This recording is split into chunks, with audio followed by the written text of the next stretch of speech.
La calligraphie est étymologiquement l'art de bien former les caractères d'écriture. Presque toutes les civilisations qui pratiquent l'écriture ont développé un art de la calligraphie. Celui qui pratique cet art est appelé le calligraphe. Il travaille avec habileté et créativité. Il sait harmoniser les couleurs pour en ressortir du beau, de l'agréable, du vivant, tout cela dans un grand bol de souplesse et de concentration. Ce métier peut être pratiqué par tous ceux qui le désirent, aussi bien avec une formation dans une école spécialisée qu'avec un apprentissage sur le tas. Le métier de la calligraphie consiste à pouvoir imprimer sur différents supports qui sont le bois, le métal et puis les murs. Et aussi les différents véhicules, la publicité sur différents véhicules. Voilà.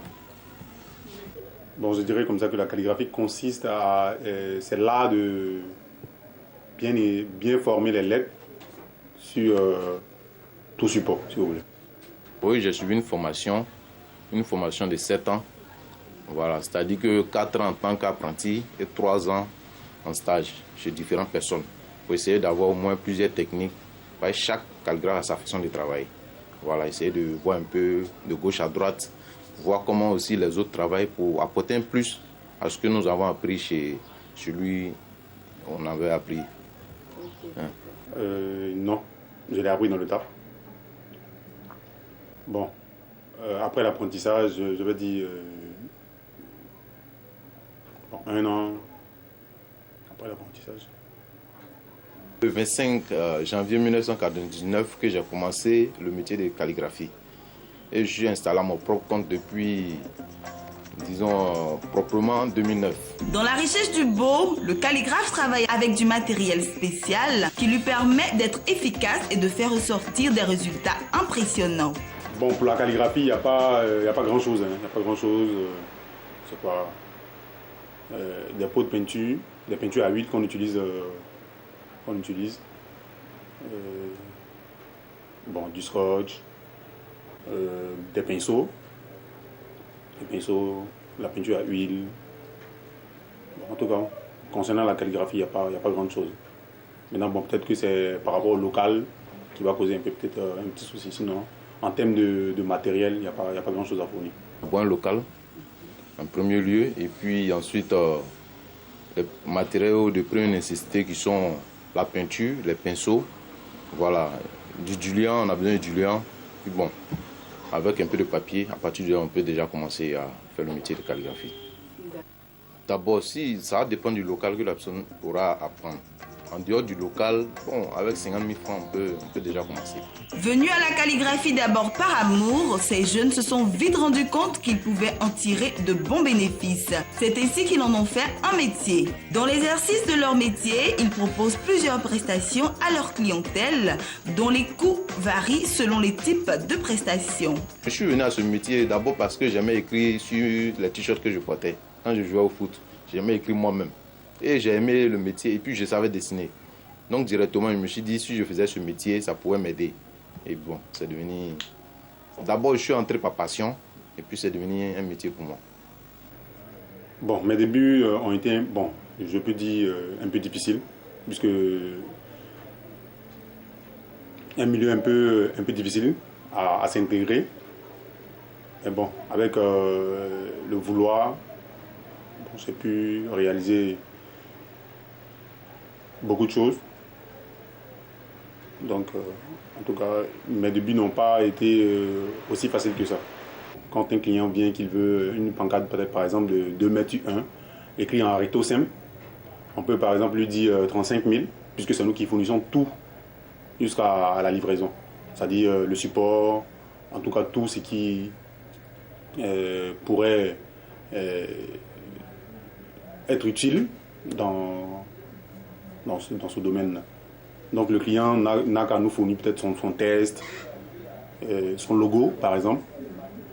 Voilà, et puis nous, avec tous ces éléments-là, on arrive quand même à formuler quelque chose et puis lui montrer d'abord, comme je pourrais dire, un brouillon avant de travail.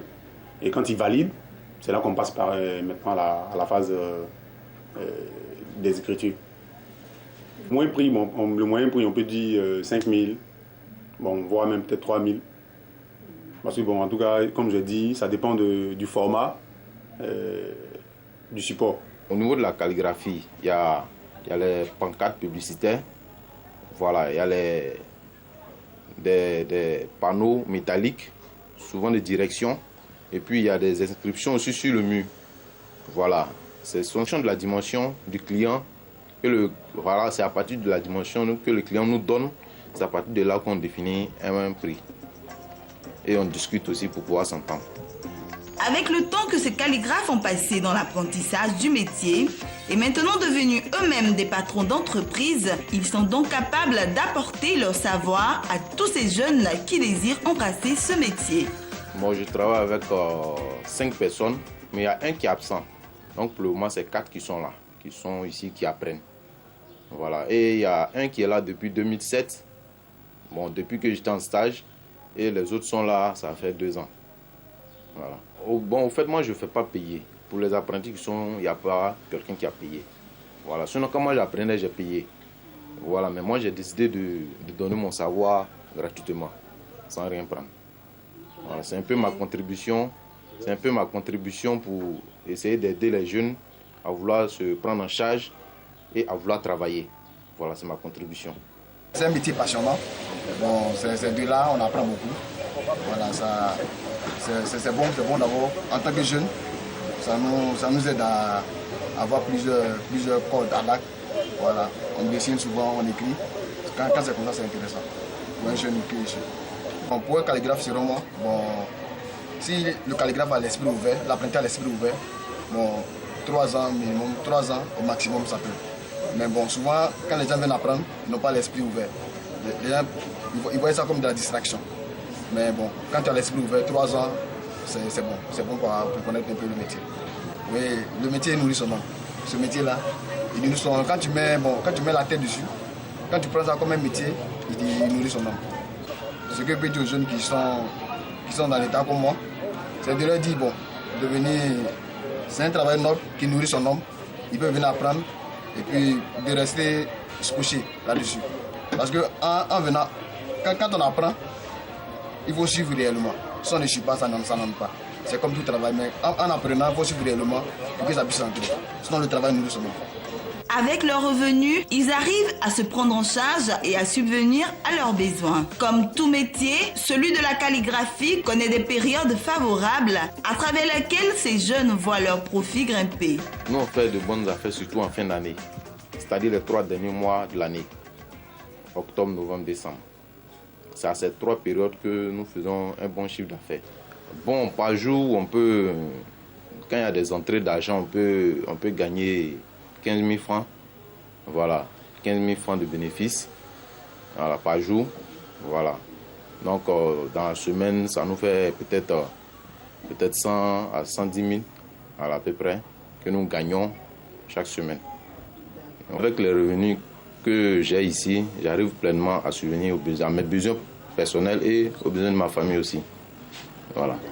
Bon, en tout cas, ça dépend des entrées. Ça dépend des entrées. Bon, en tout cas, si ça va, on peut dire comme ça, bon, avec un bénéfice de 5 000 ou 10 000 par semaine, en tout cas, ça dépend. Puisque en termes de qualité, on propose toujours du bon matériel pour le travail. En tout cas, il ne faut pas faire une pancarte et puis 2 à 3 jours après, et puis la pancarte se dégrade. Donc, on paye carrément du bon matériel sur le marché. Et on fait le travail. Bon, moi je dis comme ça que